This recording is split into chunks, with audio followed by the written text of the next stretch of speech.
Woods story that is less than remarkable.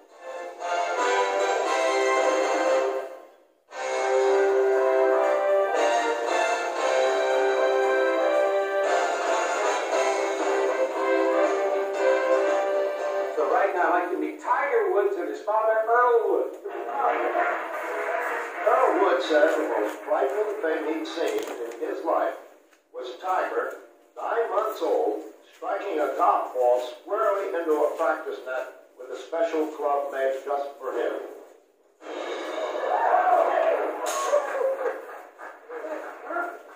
By 5 years old, Tiger was scoring in the 90s on real golf courses near the family's Cypress, California home. The kid could play.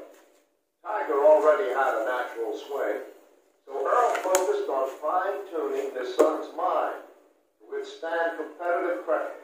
Meanwhile, Tiger's mom handled off-course discipline. I teach him to be no kid in himself. And I always teach the son and Made sure the homework got done. Everyone had a role toward a single goal: make Tiger Woods a golf sensation. And there was a parallel goal from which this team never strayed: that Tiger would be a college-educated sensation. It didn't hurt that Stanford University made its first recruiting pitch when Tiger was just 13. I saw his picture and faces the crowd at Sports Illustrated, so I wrote Tiger a letter, and told him that he was very interested in going to school like Stanford why. He got a hold of me, and I tried to help him understand what it was going to take. I heard back from him right away. By Earl's account, Tiger played his first golf hole in 1977, age 18 months. He three-putted and settled for an 11 on a 400-yard par 4. Earl and Tiger spent most of their time at driving ranges, mastering skills. Tiger never complained of boredom. It was as if he was truly born to do this one thing. Would you like to enter into a little competition with Mr. Hope? Tiger, first can I see you swing? Maybe we'll try the drive.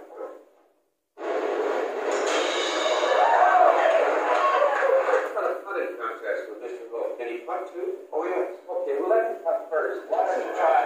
You got any money? You have it right in there. That's right. The instructor recalled his amazement the first time he saw Tiger swing a club. I felt he was like Mozart, the instructor said. He was like a shrunken touring pro. The word quickly got out, and the world was waiting to hear more. At age 12, Tiger won 30 junior tournaments. The plan was working.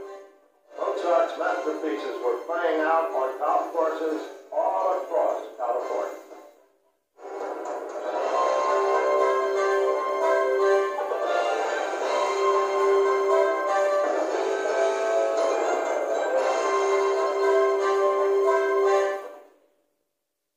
Woods' career in amateur golf was something of a paradox.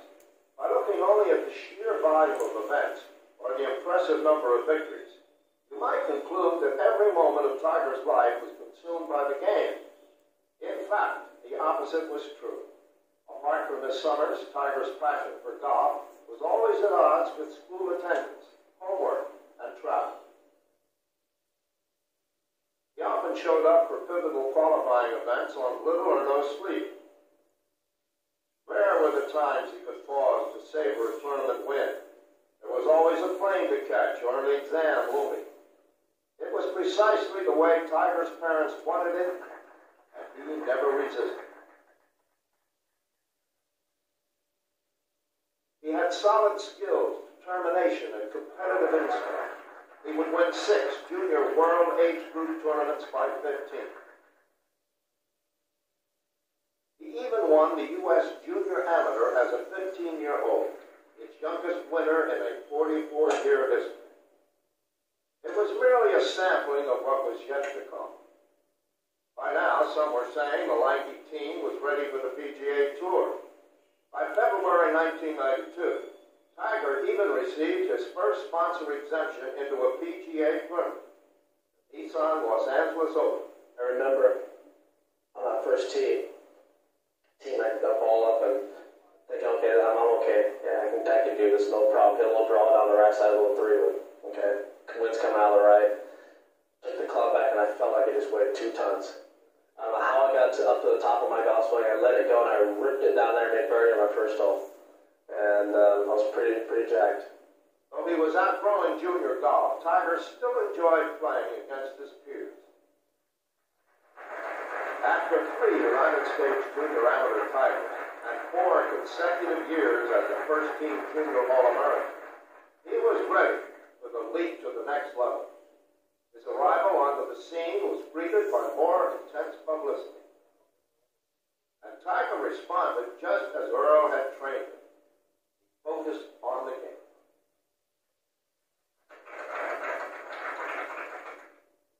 Tiger won the Pacific Northwest and Western Amateurs, but these were nothing more than tune-ups for the 1994 United States Amateur. Woods sailed into match play and quickly demonstrated that he would not panic when falling behind. He was 6 holes down in the final against Oklahoma State's Trip Keeney. But he doesn't have to get off to a phenomenal start, and I might have got myself too pumped up and too ready to play. I birdied 7 the first 13 holes to go 6 up. So I obviously took advantage of him early, which was nice. And you know, at 36 holes is a long day, you know he's a great champion, and you know at some point he's got to make his run. With 18 holes to go, Woods started making impossible shots and clutch putts, taking the lead at dead aim on his first United States Amateur title.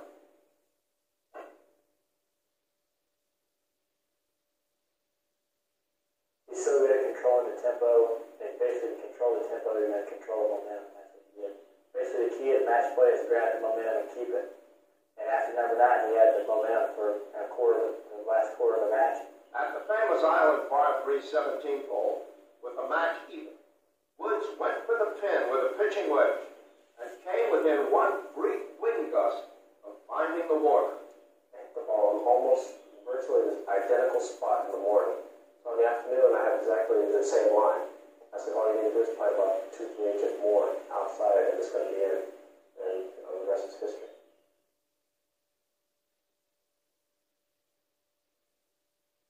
His methodical comeback completed, 18-year-old Tiger was the tourney's youngest winner.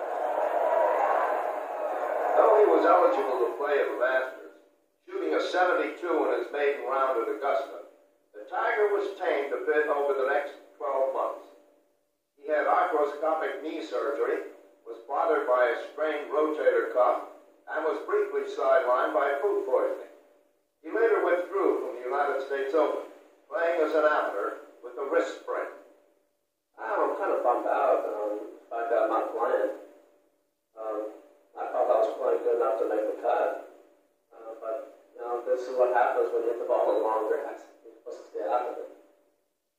Yet, as another United States amateur rolled around, Tiger was rejuvenated. He again made the final for a tough 36-hole showdown with an East Coast auto dealership owner twice his age, Buddy Marucci.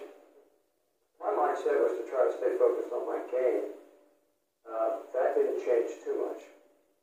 I tried not to get caught up in the rest of the hoopla, but in the beginning I wasn't sure I was going to be able to do that. And I guess what changed was as we played, I was able to concentrate on what I was trying to do. Tiger led by a stroke entering the final hole. Marucci left himself a 20-foot birdie putt.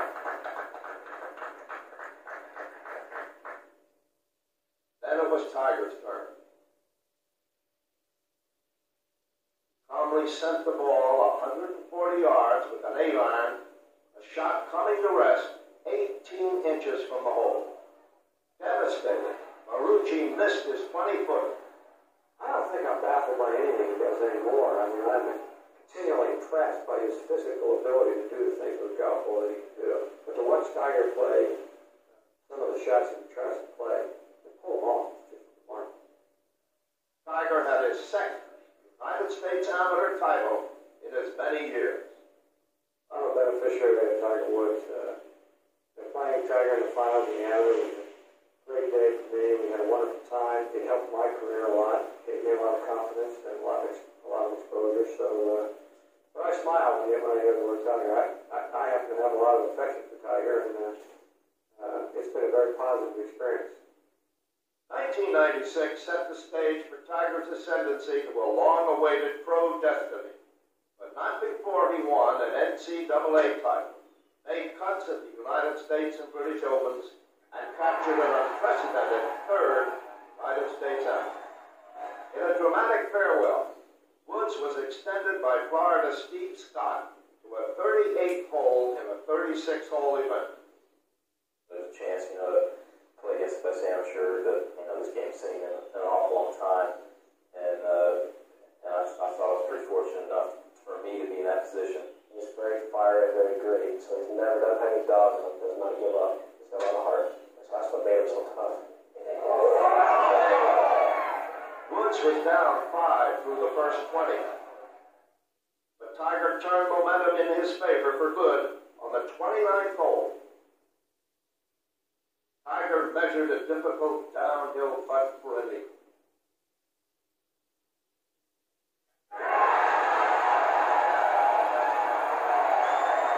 That's golf. It was pretty amazing when he did. I thought I gave him momentum back, and then he comes back making a 40-footer, and that killed my momentum. And I don't know. It was some of the putts were just they were phenomenal.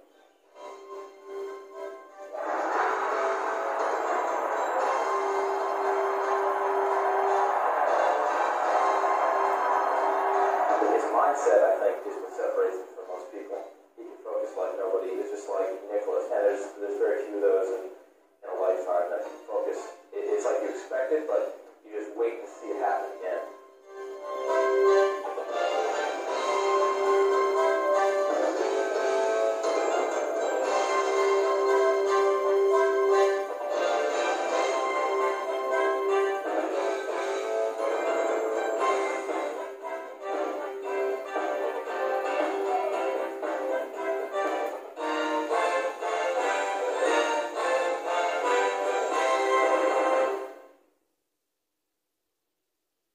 Said of Tiger Woods that he worked the kinks out of his golf swing even before he was confident putting one foot ahead of the other. This might explain why no one person has been credited with making Tiger what he is today, one of the world's premier golfers. I gotta say, he's got such poise about him. He looks over the golf ball. He looks so right in the way he addresses the ball.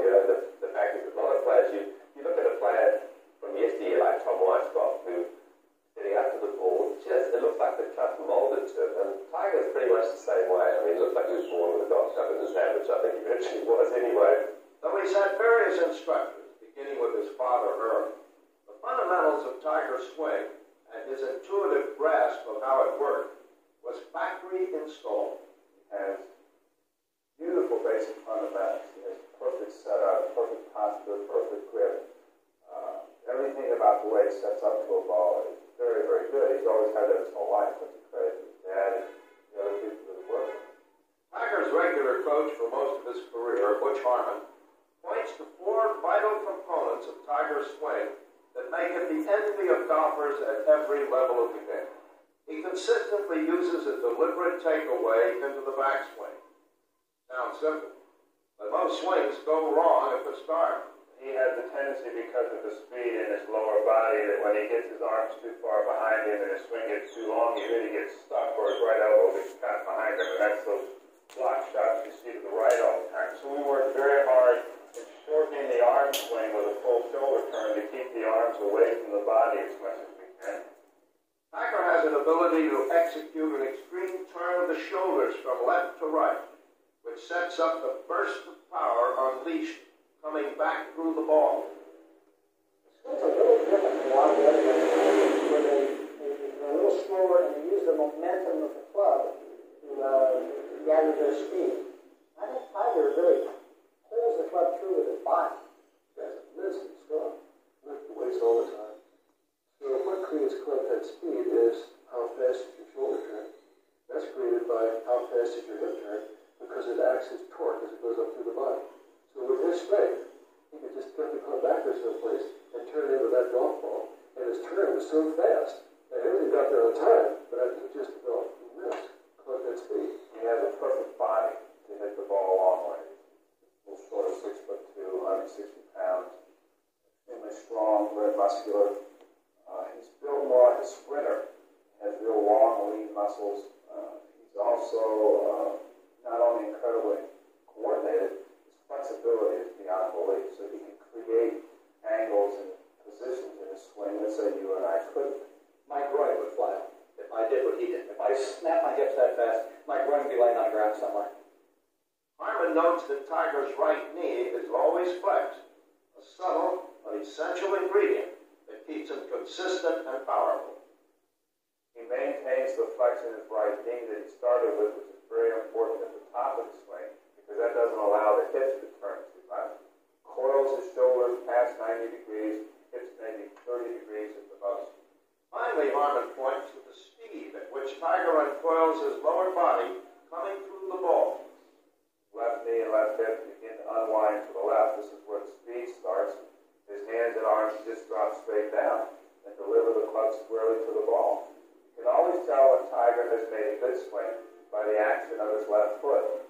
If his left foot and the weight has gone back to the left heel, and you see the spikes coming up out of the ground on the left foot, then you know that he's swung too hard and he's out of balance. I can always tell from 200 yards away whether he likes the shot or not just by his reaction after the swing. For me, when I get too long, I start getting stuck because of my speed. If I swung slower, I wouldn't have a problem. But I kind of go at it a little hard. His consistent long drives already have people talking about changes in course design and equipment and how the game is taught. We've already lost some golf courses. There are some golf courses that were great U.S. Open venues years ago. The USGA is not going to go back to them. I think we have to do something either with the equipment or with the golf courses, or some combination of both. When you got golf courses here that the difficulty off the tee lies 265 yards, and guys are blubbering over the difficulty, and it changes the name of the game. The celebrated swing is not entirely a mechanical masterpiece. Much of Earl's early influence on Tiger was geared to mental toughness. These lessons Tiger learned well. Awesomeness, his physical assets are. I still think his strongest asset is his mind. And he loves competition. And he can get himself in competition, into competition when he's not playing well. And that's the trick of being a tournament golfer. He sets himself aside from any golfer that I've ever seen, and I've seen a lot of them. But I've never saw a golfer that has so much determination. I think his focus is so much greater than anybody else in the game. That's what's kind of setting him apart right now from everybody else. It's just he goes into his zone, and there's no distractions or anything. And he can concentrate so well when he needs to come up with a big shot. In this regard, Tiger's will to win was at least as powerful as his early tee shot.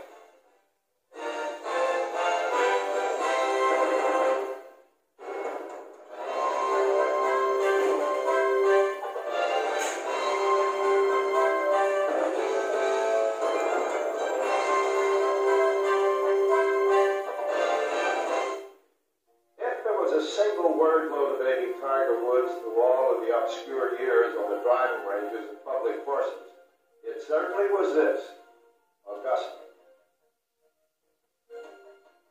Tiger knew all about the quaint nicknames and the lovely Magnolia Lane leading to the exclusive clubhouse. He knew the tournament system.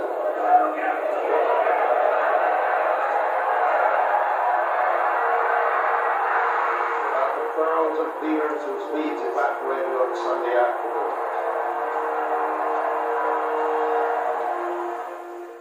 About Sarandon and Hogan, and Palmer and Nicklaus. He'd watch hour upon hour of videotape of great master moments. The green jacket was in Tiger's sights long before it was within his reach.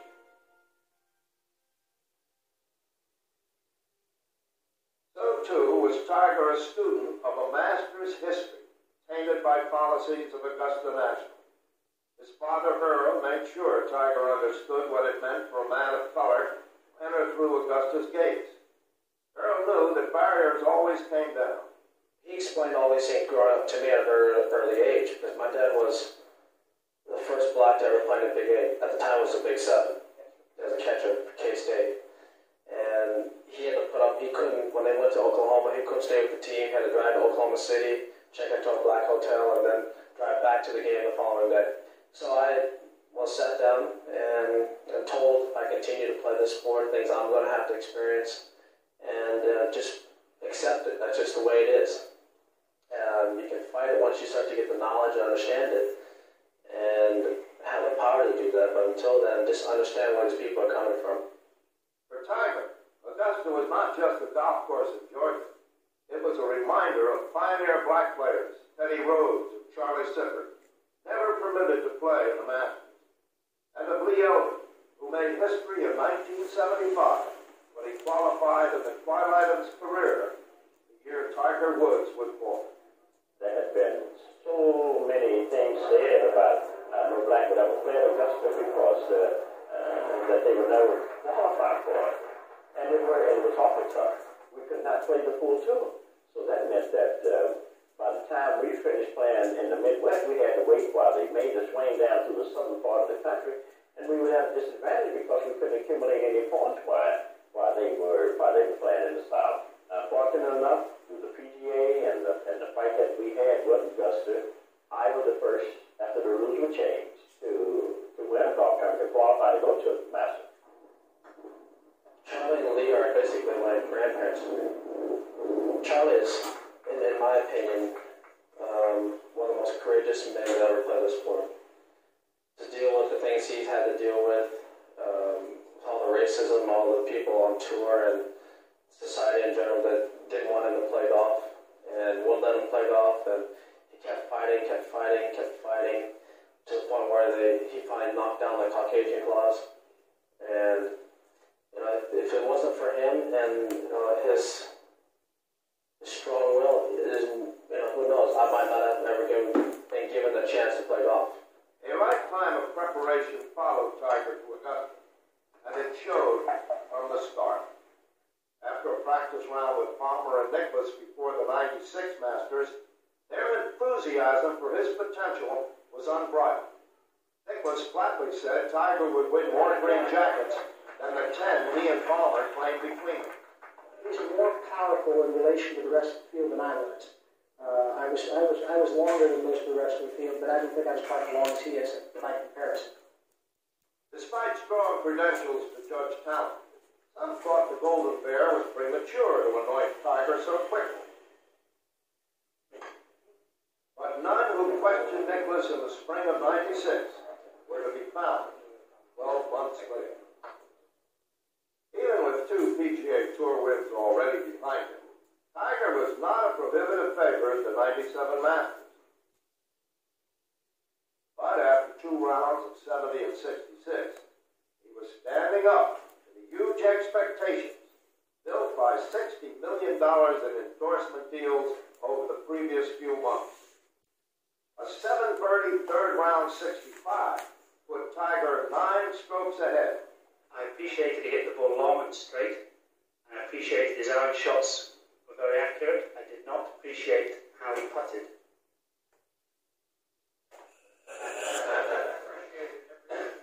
And when you add it all together, these 9 shots clear. And I'm sure that'll be higher tomorrow. Tiger's overpowering tee shots reduced Augusta to the equivalent of one of those executive resort courses. No pain, all gain. I think if you look at how far he hits the ball, the course is probably 3, 4, 5 shots easier for him than it is for someone like myself. Amazingly, he has begun the tournament 4 over par with a frustrating front 9, shooting 40. But from there, he played Augusta 22 under par to finish.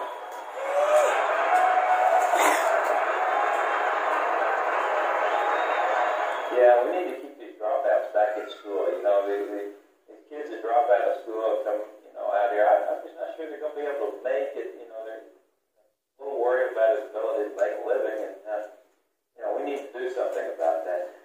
Tiger overpowered the golf course in spots, and he's hitting 9 irons in the 15. That's something that I don't think about. There's going to come a point in time at a tournament somewhere where he's going to put it all together. He's going to drive the ball great, his iron play is going to be good, he's going to putt good, and he's going to lap the field. Well, that happened to Ben at Augusta last year.